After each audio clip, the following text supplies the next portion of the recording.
Hello from me, Hermione Coburn at the Science Museum in London, and welcome to Resource Review. We're here to provide you with a guide to new and interesting teaching resources. So if you're looking for a new bit of software, or some textbooks, or even a website that's relevant to your subject, then this is the programme for you. In each programme, we test out resources in the classroom, and today we're focusing on primary history. For today's programme, we went to Our Lady of Victory's Roman Catholic School in Kensington, London, and we gave the teacher 3 resources. Firstly, a book called The Life and World of Henry VIII, published by Heinemann. A second book called The Terrible Tudors, part of Terry Deary's Horrible History series. And thirdly, a CD produced by Copycats. Now, which of these resources will be worthy of our resource review recommendation? Well, with the help of our panel and our history specialist for the day, we'll find out at the end of the programme. But first, let's start with the books. The Life and World of Henry VIII, being used by Fiona Sinclair in her history lesson. This is a biographical text which introduces and explores the life of Henry VIII while placing him in the context of his society. It draws on contemporary sources to support the text and includes timelines, glossary and index. The second book is Terrible Tudors from Terry Deary's Horrible History series. This book combines historical facts and explorations with a Roald Dahl style gore factor. So let's see how both of these books performed in Fiona's history class. Who in particular have we been looking at? Hebe. The Tudors. In the lesson we used The Life and World of Henry VIII, and this was a really, really useful reference tool. The thing I like about this book is that it has lots of portraits in it, and a lot of the time in history we're looking at portraits for evidence for the children to investigate and build up their own pictures of the characters involved.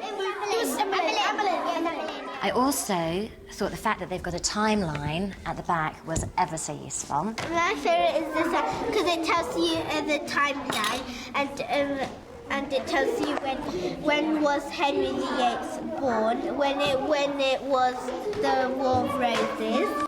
The children were really into looking at the pictures and thoroughly enjoyed it. But if you wanted to use this book in your class, then you really have to do the work on it yourself to bring out the activities for the children to do.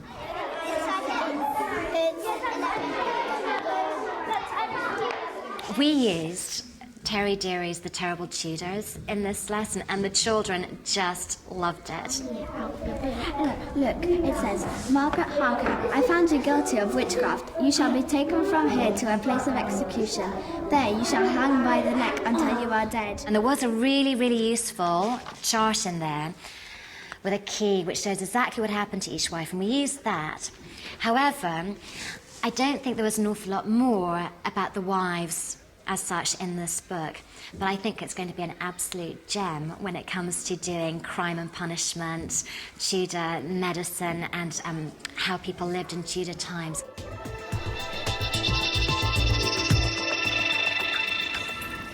So we've just seen The Life and World of Henry VIII and The Terrible Tudors in use in Fiona's history class. And to help us discuss the performance of those 2 resources, let's turn to the Resource Review expert panel. Now, on my right, I've got Ben Walsh, teacher and author, Baldev Singh, winner of the 2004 Teacher Award for Innovation in Education, Roy Watson-Davis, advanced skills teacher, and our history expert for the day, Jared Brading, who's also deputy head teacher of St Mary of the Angels School in Bayswater. Now, Jared, if I can ask you first, having seen the resources in use, what are your initial thoughts about the 2 books? The first book is very good resource material. As a teacher, you have to look at the book, make your own worksheets or ask your own questions about the book, which is all extra work that you have to do. But it's excellent in placing Tudor society, in understanding about Henry VIII in society. The second book is a very popular book. All the children love it. They love the gore, they love the facts, they love the number of minutes that the heads twitched after they were detached from the body, the number of lice that Henry VIII had on the Tudor times. But again, it's not a very good classroom resource. So, Roy, what do you think? Do you think Terrible Tudors might be preferable in this context? I think Terrible Tudors is a great book. Kids love Blood and Gore, but the other book was quite good too. One of the things that the teacher flagged up as a problem was actually a really interesting line of inquiry.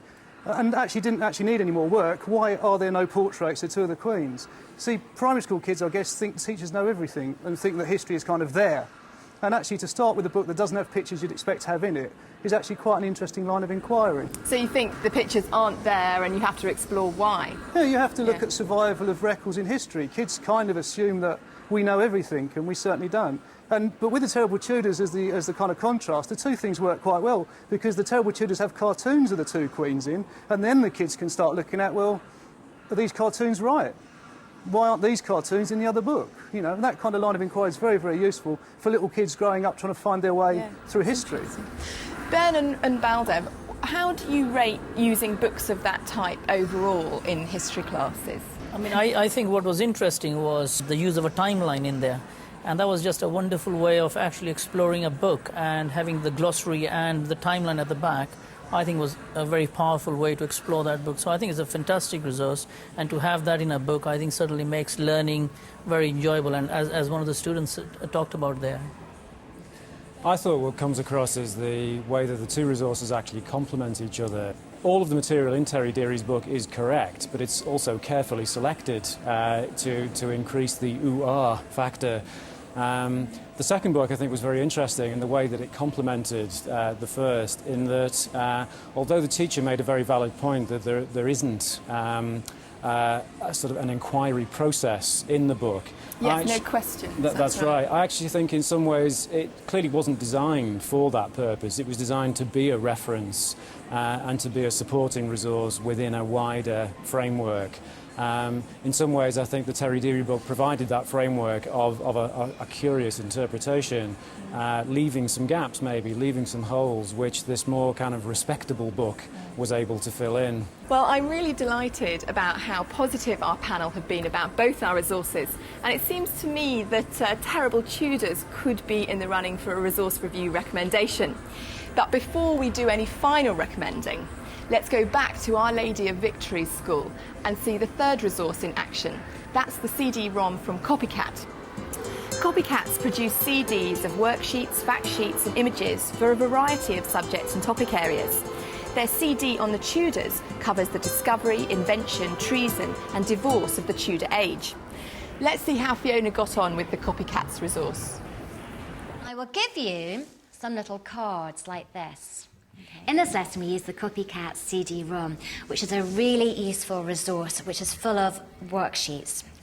I used a particular worksheet which was about Henry and his 6 wives. And it's one of those worksheets where it actually suggests on here that you cut everything out and sort all the information with the right wife.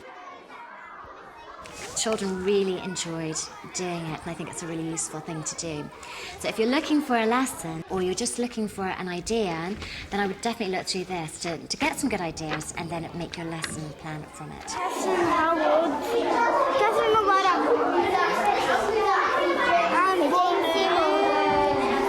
Died in natural causes in 1516. When you're using the worksheets, though, I noticed that there might be a couple of discrepancies on here. First of all, just for example, on this one, they repeated 2 of the details twice, so I had to cut that out and remove that myself. I think that really is Jane Seymour. Jane Seymour had a look. We had to be careful because some of the details on the worksheet were actually different from some of the details that we found in the textbooks.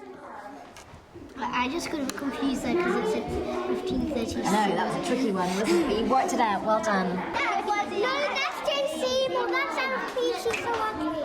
Yeah, that's so ugly. I'm drinking the better.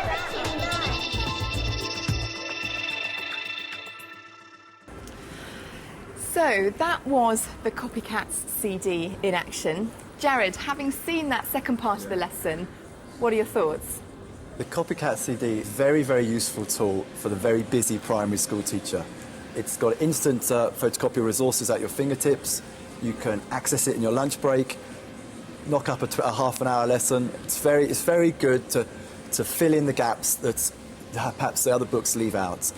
It's also very good as an assessment tool. You can run off a worksheet, ask the children to do a quick test sort of thing, and assess them on how much they've understood over the course of the topic. It's quite good for that idea. It's very good for the busy primary school teacher. Now, there did seem to be a problem with accuracy. How important is that?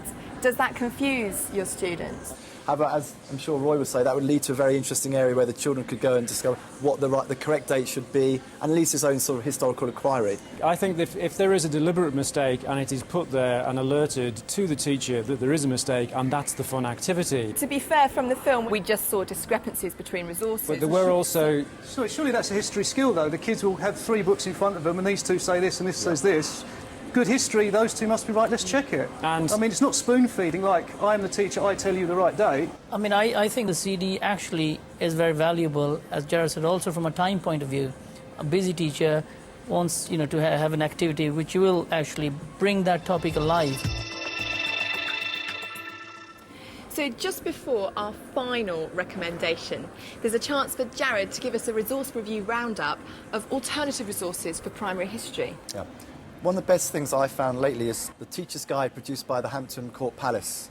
There's nothing better than going to the Hampton Court itself, but the second best thing is to get their teacher's guide. It takes you through a lot of very detailed factual information.